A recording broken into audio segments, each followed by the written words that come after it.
प्रस्तुति काजल इवेंट के बैनर तले। और चलिए चांद भाई आप मोहताज हो जाइए।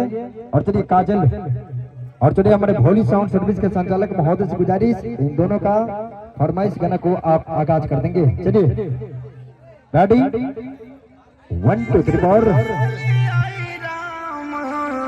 ठीक लगे अरे का हो रउआ तो बोली मत हमरा से। तो अरे तुम का हालत कर बाड़ू। रउआ बात मत करी हमरा से, कोनो मतलब बा हमरा से। रउआ तो अपने धुन में रहे के बा हमरा। अरे बतिया का भल में बताइबे कि बेलमुंड बिगड़बे हमार ना मनबे। बताओ का भइल बा।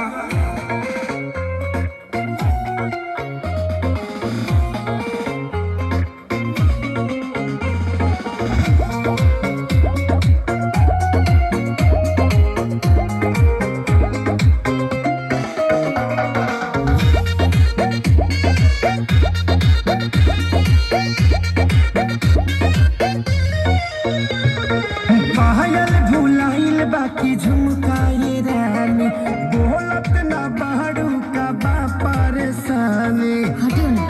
अरे बोला का बात बा। पायल भुलाइल बाकी झुमकाए रानी बोलत ना बाड़ू का बाटे परेशानी। काहे तोहर भोरे से लटकल बनोला हो लटकल बनोला। हाँ तो सुनी ना।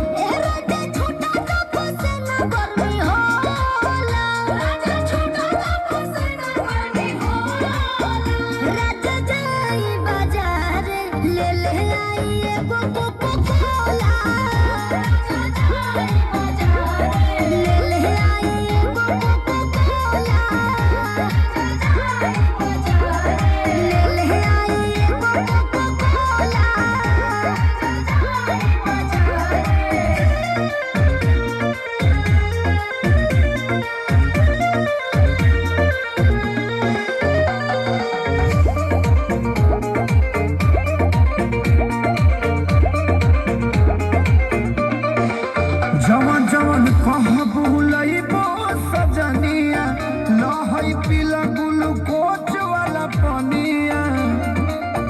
पिया हमरा के तू भुलावेला मीठा बोली के तोरा में दबावेला।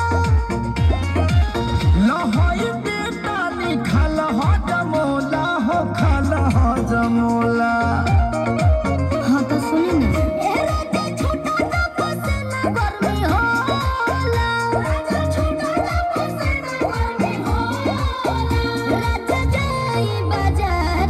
ले ले आई एगो